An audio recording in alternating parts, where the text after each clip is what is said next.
bagi kredit lah, macam orang dah cakap pemain JDT apa benda semua ni kan, tapi Safawi berada di sini dan kita tahu sebelum ni Ramadan berada di sini. Jadi sebenarnya ini sebenarnya pilihan masing-masing. Apa kau rasa apa pilihan masing-masing, kau rasa perlu diberi kredit kepada Safawi dan juga Ramadan lah sebelum ni? Kan sebab pilihan masing-masing lah. Kalau sebab Fawi sendiri pernah cakap ya pasal dia nak main untuk pasukan kebangsaan sebab dia cek minit permainan, sebab mungkin nanti dia pergi kelab lain lah apa benda semua kan. Tapi at least benda tu kita kena bagi kredit lah kepada Safawi dan juga Ramadan sebab ada kenyataan yang berbalas lah lepas apa Safawi keluarkan statement tu, JDT pula akan keluarkan statement tu kan. So tapi bagi aku agak normal untuk pemain macam Safawi tu. Ingat normal berbalas-balas tu bukan? Berbalas pun normal lah. Okay. Tak, agak normal untuk pemain macam Safawi tu, dia nak bermain. Dia tak nak duduk di bangku simpanan. Kan kalau kau pemain kau nak bermain kan. Jadi untuk cari kelab lain kesian atau dia kena kecam tu. Dia kena kecam Kena kecam. Siapa yang kecam dia? Mesti dekat Facebook lah aku baca lah. Kata jangan lupa lah siapa naikkan kau, jangan lupa lah asal usul kau. Dia padahal komen dia tak adalah dia cakap siapa-siapa lah. Aku sebenarnya kalau aku as a Safawi, aku kecewa dengan baca-baca komen-komen daripada penyokong yang sebegitu. Bukan semua tapi ada segelintir saja. Terselit pula cerita Pawi tak apa sikit boleh. So pada kita depan ni nak masuk Melvin dan satu soalan yang ditanya tu adalah jawapan yang basic bagi seorang pemain bola sepak yang mahu bermain. Itu jawapan yang normal, bukan jawapan yang seolah-olah dia lupa daratan ataupun tidak mengenal budi. Bukan. Itu jawapan seorang pemain bola sepak. Aku perlukan minit mana? Aku perlukan itu. Dia pemain bola sepak, so dia perlukan benda itu. Dia bagi tahu keperluan dia untuk career dia. It's not dia bagi tahu yang dia dah lupa diri. It's not like that lah. Tapi orang judge dia macam tu. Tapi bagi aku dia selaku bekas MVP, memang patut rasa dia nak. Yalah pemain bola sepak kalau dia bukan MVP pun sama. Cumanya mungkin berada di persekitaran yang berbeza mungkin boleh menaikkan, orang kata mungkin dia dah tak, bila dia berada di zon tak selesa tu menyebabkan dia akan berusaha lebih keras. Kita tak tahulah. Betul. Di Thailand kan. Itu cerita pasal Safawi lah. Bagi Ketua Jurulatih Kim Panggon, dia mengakui perkara itu sedikit sebanyak mengganggu percaturan skuad sehingga dia melabel perkara itu mengejutkan. Dia kata kan tidak pernah berlaku sepanjang kerjaya kejurulatihannya. Dia kata itu ni ayat dia. Apa yang korang harapkan daripada terkejut dia tu Jurulatih Kim Panggon untuk kejohanan AFF kali ni? Apa harapan korang? Macam Amir dah cakap dah final. Mungkin Joh dengan Izzy lah. Aku sama juga. Aku menyangkakan Malaysia akan jadi juara AFF kali ni dengan skuad ni. Ini harapan aku dan juga aku punya target lah untuk tim. Bukan apa, aku nak mereka ni shine. Sangat shine. Yang ni senarai nama 23 pemain ni, aku nak diorang ni shine gila punya. Aku tak nak diorang ni macam sendu-sendu. Aku memang sejujurnya kita macam aku cakap tadi, kita nak pool player yang banyak tetapi berkualiti. So inilah masanya. So aku mengharapkan diorang bawa sampai juara lah untuk FF kali ni punya kempen. Apa harapan kau?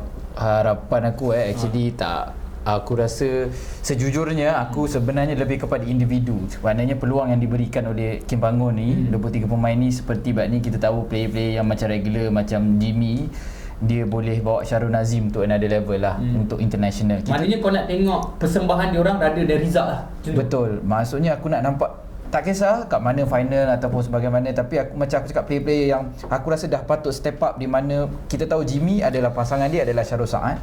Mungkin Syarul Nazim, mungkin Dominic Tan sendiri.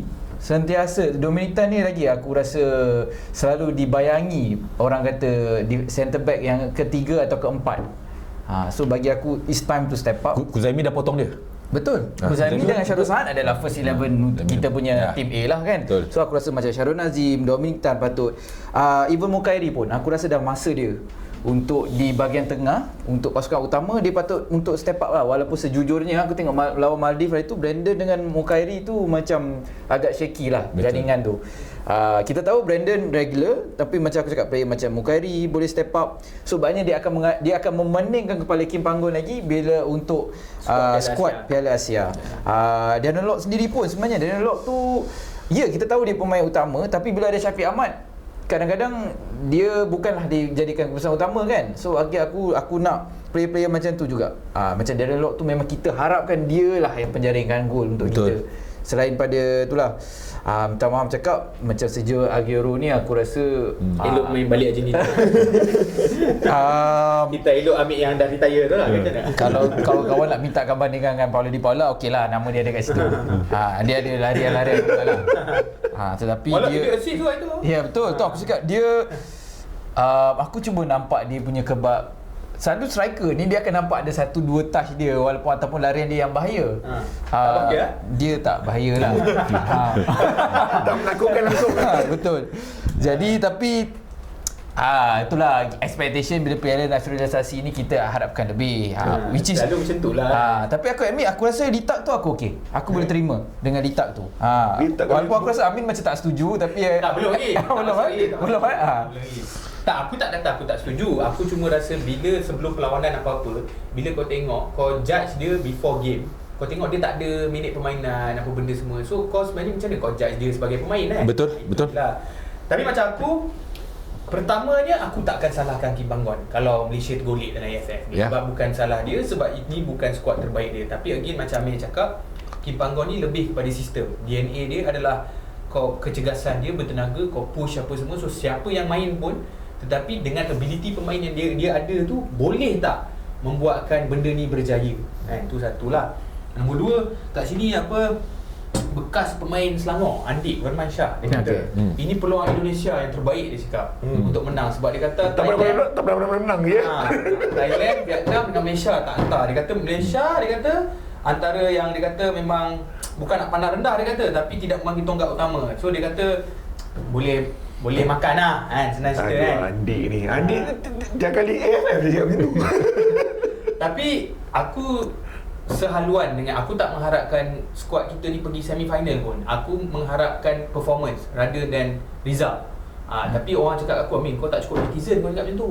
Jawapan selamat. Aku cakap tak, ni memang betul. Aku just nak tengok sebab pemain yang terus terang aku cakap pemain yang ada ni not the best kan. Sebab secara jujurnya aku tengok 2 game, kita kena terima realiti yang 2 friendly ni kalau tak ada Faisal Halim, sejujurnya untuk aku tak ada Faisal Halim, especially tak ada Darren Lock di ke atas, aku rasa tak ada spark tu lah. Tak ada move yang membahaya sangat pun. So kita tak boleh expect banyak kalau Faisal Halim katakan ada satu game tercedera dan sebagaimana kan. So kita bawa saja Aguero, kena faham. Bukan nak cakap apa, tapi kena faham kualiti yang dia ada. Jauh Faisal Halim dengan Sergio Aguero tu sejujurnya untuk aku. Faisal Halim yang pemain naturalisasi. Okey, tapi walau bagaimanapun aku nak cakap, apa pun penyokong marah ke apa, penyokong nak yang terbaik untuk pasukan Malaysia kan. Of course kalau boleh nak skuad yang terbaik untuk, sebab nak menang AFF kan. Tapi itu hakikat dia. Contoh macam kalau kita tengok sebelum ni, aku ada baca satu cerita yang pasal David Rowley tu, kalau korang perasan ke tidak, yang pasal dia kena balik Jerman, sampai 3 hari lepas tu dia balik sini. Dia kata dah lama tak jumpa family, tapi dia sanggup juga balik. Benda macam tu yang penyokong suka, sebab penyokong nak tengok komitmen. Itu saja. Dan aku faham kenapa penyokong marah, sebab penyokong nak yang terbaik. Penyokong nak yang terbaik sebab nak Malaysia menang. Itu sahaja sebenarnya at the end of the day kan. Yang ada banner dekat FAM tu, hoist the colours high itu kira macam signal lah untuk pemain-pemain Malaysia ni untuk memberikan yang terbaik. Okey, review sikit lah, tak adalah review, kesimpulan lah. Sebab aku ada tanya dekat pemain ke-12 punya Twitter ni, aku tanya apa kesimpulan perlawanan menentang Maldives dan juga perlawanan apa yang kau boleh dapat selepas 2 perlawanan ni lah, menentang Maldives dan juga Kemboja. Aku baca sikit lah apa netizen menyuarakan benda yang paling pendapat dia orang lontarkan pendapat dia orang. Sebelum korang nak bagi tahu dia kata pool dibesarkan. Ada orang cakap ni, nama dia Syed Hafiz, dia cakap pool dibesarkan tapi gap masih jauh antara unless ada consistent big 2 big 3 dalam Liga Super untuk tahun mendatang. Perlukan lebih banyak squad depth, ada orang cakap macam tu. Lain lawan, lain taktikal, ada orang cakap macam tu daripada Saleh G. Saleh G ni macam kawan Amir ni. Ada nama dia Joy Boy, cakap Mukairi main macam amatur. Ada yang cakap Donny Morales ni cakap ball control dan possession play masih jauh banding Thailand dan Vietnam. Ataupun dia kata dia terbawa-bawa tengok World Cup, dia cakap. So ada Hafiz Shukri ni, dia suka pemain macam Faisal Halim, Brandon Gan, Litak sebab semangat bermain tu. Tapi rata-rata yang paling yang aku nampak kat sini, semua orang cakap Litak bagus gila main lepas 2 perlawanan ni. Memang terbaik lah dia orang main. So Litak kena berada di first 11 dan squad Piala Asia kan. Ini rata-rata yang aku baca lah. Lepas tu orang cakap Litak membuktikan program naturalisasi ni berhasil, orang kata kan. And then ada lagi satu famous juga, I want the old Safawi back. Macam tu lah, daripada Ilham Miliasa. Ada ramai juga yang cakap I want my old Safawi perlukan minit permainan, dia boleh improve apa benda semua kan. Ini Lokman ke Jufri ni, sebab dia kata Aguero bukan nombor 9, dia cakap. Kita hanya ada Darren Lock je sebagai nombor 9. So itu antara kesimpulan yang aku boleh baca untuk korang lah kan. Mungkin ada lagi sikit lagi. Miki, ada orang cakap pasal Miki, ada yang still cakap Mukairi ni kadang-kadang aku stres tengok dia main. Too early, ada orang cakap kita pun memang lawan negara tak berhenti main bola kan, dia cakap too early, terlampau awal. Mukairi bukan standard untuk national team. Sekali lagi nama Mukairi disebut. We want to test our squad. Buat Mukairi kurang meyakinkan. Rata-rata itu komen-komen yang aku dapat lah. Tapi apa korang punya pendapat pula? Easy. Aku ada tweet benda ni, aku baca tweet aku je sikit lah. Kau pun baca netizen punya tweet tapi lain kau lah. Kau ada netizen tu. Kalau ikut kan aku tak puas tengok game tu sebab aku merasakan dua-dua. Kau nak lebih daripada 90 minit ke macam mana? No, aku rasa tak cukup perlawanan persahabatan untuk squad ni. Aku expect mungkin at least 3 lah. At least 3, mungkin maksimum 4, 3 ke 4 game lah untuk player ni. Sebab pada aku dengan 2 game saja kita nak nilai mereka sama ada mereka qualify ataupun berjaya atau tidak di peringkat AFF agak sukar sebab terlalu singkat. Satu, kita tak biasa dengan pemain-pemain ni. Yang keduanya, kita tahu pemain-pemain ni datang dari berbagai latar belakang yang ada yang ada experience, ada yang tak ada experience, ada yang regular dengan klub masing-masing, ada yang bukan. So dia datang daripada berbagai-bagai latar belakang menyebabkan aku tak puas. Tapi overall aku boleh cakap kita sebenarnya kurang tajam lah sebenarnya untuk skor lah. Tumpul kita sebenarnya tumpul pada walaupun kita menang 4-0, 3-0, tapi pada aku ada yang tumpul, mungkin tumpul di bahagian tengah, tumpul di bahagian setengah tempat lah. Faisal Alim dan Litak wajib ada dalam pasukan Malaysia. Itu aku punya pandangan peribadi lah. Jom. Aku rasa Easy hampir rangkul semua. Just untuk squad kali ni aku just rasa untuk nak sentuh sikit FAM lah kot. Kan?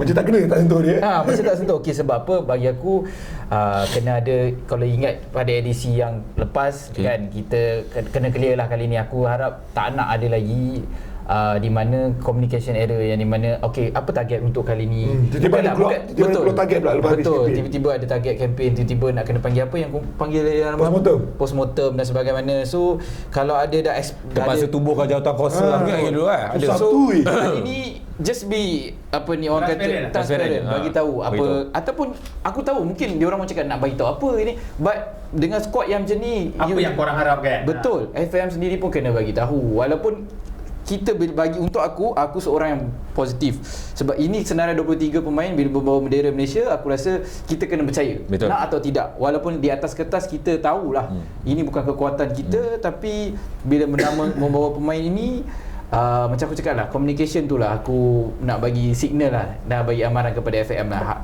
Orang kata tangani benda yang seawal mungkin. What is expectation ini yang kau cuba sampaikan, tak nak nanti at the end of the day kita dah expect squad macam ni adalah lebih, kita dah bincang tadi, lebih kepada pendedahan, lebih kepada player. Kita nak tengok mungkin ada harapan orang penyokong seperti Amir yang nak final tup 2 game memang kalah. Jadi aku tak nak, kita tak handle very well. Come on, aku tak nak isu ni, aku tak nak dipanggil oleh Amin lagi sekali untuk bincangkan kenapa kali ni AFF gagal. Boleh bincang tu. Aku tak nak bincang nanti aku tiba-tiba nak kena bincang pasal badan pula. Badan Suruhanjaya, badan siasatan tu kan. Yang dibayar oleh FAM. Yes, belajar dari kesilapan ni lah. So aku rasa itulah aku nak cakap lah. Terima kasih. Lengkap tu korang tu. Boleh aku tambah sikit lah Amir boleh tambah lah. Masa bagi aku kesimpulan dia simple je. Kalau kita nak masuk lebih detail, kalau kita tengok lawan Kemboja ni bukan lawan Kemboja, lawan Maldives ni kita dah boleh dapat bayangan sebenarnya kesebelasan utama. Untuk bermain di kejohanan AFF. Mungkin itu kesebelasan terkuat Kim Panggon masa menentang Maldives ni. Cumanya bila kita tengok masa menentang lawan Maldives tu, aku agak keliru dari segi macam Mukairi dengan Brandon tadi Juf ada sebut, sebab kedua-duanya mempunyai mentaliti yang akan naik. Betul. Contohnya macam Mukairi punya mentaliti adalah untuk menyerang. Tapi Brandon pula, kalau kita tengok game dia, kalau kau follow Selangor, dia suka naik di sebelah kanan, overlap di sebelah kanan sebagai midfield. Maksudnya dia suka naik lah. So siapa yang berada di tengah tu untuk protect di belakang. Itu nombor satu lah yang aku nampak. Nombor dua, aku nampak Safawi memang nampak berkarat lah. Sangat-sangat berkarat, yang aku rasa macam mungkin memang dia tak cukup lawanan kompetitif lah. Adakah dia akan boleh dapat jadi Safawi yang lama? Aku tak tahu. Itu nombor dua lah. Nombor tiga, Izzy ada sebut tadi, tumpul. Bukan setakat tumpul, aku nampak macam tak ada keserasian.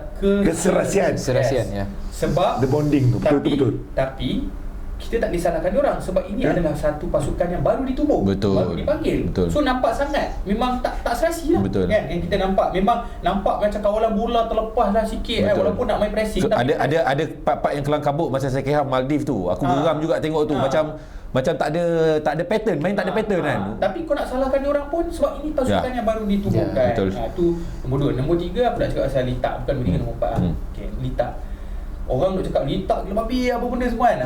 Aku bukan nak cakap Litak tak. Litak sebelum ni dengan pasukan Terengganu dia antara nadi pasukan Terengganu. Betul. Okey. Cumanya aku rasa terlalu awal lah. Kalau kau nak cakap yang program naturalisasi ni, inilah sebab bagi aku terlalu awal. Sebab kesimpulan aku daripada benda ni adalah, sorry to say, Kemboja dengan Maldives memang bukan lawan Malaysia. Bagi aku, kalau kau tak boleh main bagus lawan Kemboja dengan Maldives ni, memang kau memang kena main bagus lawan dia orang ni. Sebab tu aku tak boleh ukur pun sebenarnya. Ya, tu aku kata kita tak boleh terlalu awal untuk menilai mereka ini kan. Betul. Tapi on the bright side, secara positifnya ialah beri motivasi lah. Betul. Kan? Tapi booster. aku tak nak lah dia orang rasa macam sebab kita dah menang ni kita selesa. Betul. Itu satu lah. Okay. Dan akhir sekali mungkin kita nak cerita ni pasal harga tiket. Tadi Izzy sendiri yang request ni. Harga tiket yang dikeluarkan oleh pihak AFF atau FM pada awalnya adalah RM100 grandstand, premium RM70, terbuka RM50, kanak-kanak RM10. Okey. Selepas didesak penyokong, dia turun berapa Min? dia turun grandstand ni RM70. Okeylah, grandstand turun RM70. Yang RM1. Premium RM60. Terbuka yang terbuka RM5 je. Oh, taik dua masing kau. Keluar RM45. Turun RM45. Oh, Zoom muka dia. Cerita dia sekarang ni, kalau kau turun RM5 lahanat kan, campur SST bagai semua, dia jadi RM50 balik. Kan? Itu je aku nak cakap. Tapi tak apa Zee, sebab lepas tu lepas didesak, di Qatar dan semua di segala-galanya. Lepas kita punya menteri kita pergi ketuk. Tengok rumput bagai gigi macam ni tu. Apa jadi? Tiket telah turun. Siap poster tulis Muktamad. Masalahnya dah tak boleh dah. Tak boleh dah. Korang jangan gatal-gatal lah kata. Kau tengok TV lah. Diturunkan tiket terbuka RM30. Betul. Grandstand RM60 turun lagi RM10. Premium RM50 turun lagi RM10. Kanak-kanak RM5 turun RM5. Betul. Okey. Main kat mana? Stadium Shah Alam ke mana bukan Dah kena RM30. Ada main kat Ceras kan? Bukan. Tak, yang itu persahabatan. Kalau overall semua main kat Bukit Jalil. Takut juga ada harga-harga murah ni.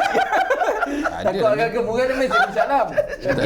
Saja kacau orang. Bukit Jalil lah main. Tak payah lah. Salah aku ada kat Ceras tau satu game. Tak ada Min. Tak ada Min. Bukit Jalil lah. First game kita akan lawan Myanmar di Yangon. Second game kita akan lawan Laos di Bukit Jalil. Kemudian third game kita akan lawan Vietnam di Hanoi, dan last game kita akan lawan Singapura di Bukit Jalil. Bukit Jalil tu dia main petang lah sebab malam tu yang harga RM50 tu tiket.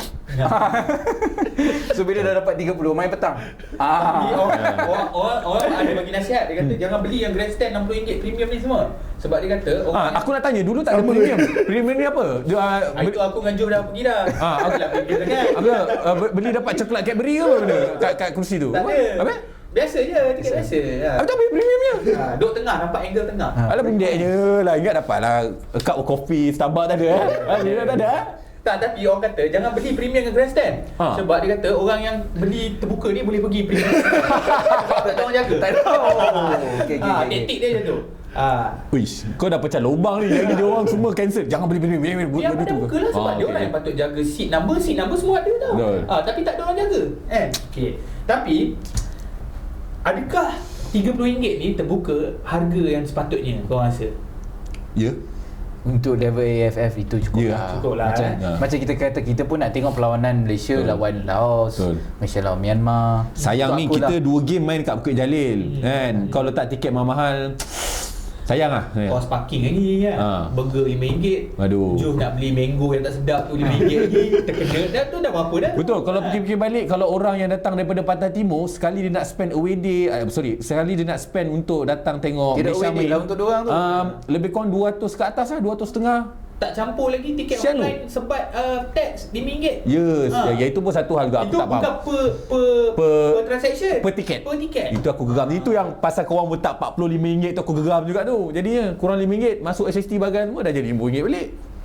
Tapi itulah kalau kita tengok balik Piala AFF 2018 tiket terbuka baru RM20 kan.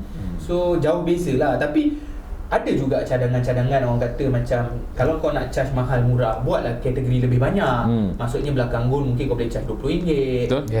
Lebih banyak section. Tapi kalau buat macam tu FM penat.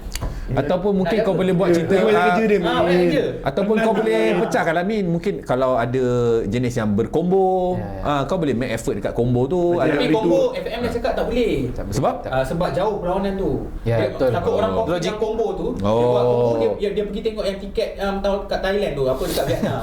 Dia ingat combo yang tu. Betul tu sangat. Tapi ada je solusi tapi tu. betul lah, combo tu setuju lah. Betul FM, itu aku setuju buat FM lah. Combo tu jauh sangat. Sebab kalau kita tengok dulu Piala Emerin, kalau kau ingat dulu. Emerin. Tiket mahal, Betul. RM45. So RM30 sebab kalau charge 20 katanya tak cukup untuk menampung kos operasi ketika itu. Tapi itulah, macam Emerin tak salah aku lawan Tajikistan. Bagi aku perlawanan kelas pertama lah untuk aku. Kalau ada pun apa Kongo ke apa negara tu pun negara yang biar apa kata Izzy tadi. Okeylah. Betul. Ini kita tahu AFF tu level mana kan. Jadi tak sepatutnya lah. Tapi bila kau nak charge orang RM45, RM50 ni, pastikan facility semua kena okey lah. Betul. Itu aku dengar cerita. Tak, ataupun kau letak, katakanlah kau tak letak harga tiket berapa? RM45. Include parking. Okey apa? Okey tak? Kan? RM45 siap dengan parking. Dengan paku sekali yang kat bawah. Ni mungkin ni kot sebab sekarang Mitsubishi elektrik. Mitsubishi elektrik. Dia bukan Suzuki lagi. Yang Mitsubishi elektrik ni, siapa yang pakai kereta elektrik je dapat diskaun. Dia cakap kereta ke rice cooker? Sebab dia cakap elektrik je tak lagu. Tapi aku dengar cerita member aku yang pergi tengok game ataupun perlawanan menentang Kemboja di Bukit Jalil, ada lagi kuaci yang kotor-kotor kat bawah tu tak ada orang bersih. Kau bayar mahal ni tapi kuaci ada lagi. Macam mana? Ini betul? Aku rasa ni lah aku persatuan apa ni, pengurusan stadium kena jawab lah. Perbadanan stadium lah aku. Tapi orang kita sendiri pun tak jaga, tak buang sampah. Betul. Kalau ada orang Jepun yang main-main boleh tak tolong bersihkan kat situ kan. Jadi akhir sekali berbaloi lah RM30 tu. So kau kuranglah marah kan. Pergi tau, dah bagi RM30 jangan tak bagi. Bukan kau nak boycott ke Zee? Tak, aku boycott yang bila dia mahal. Sekarang dah murah. Ya ke? Dengar cerita boycott je.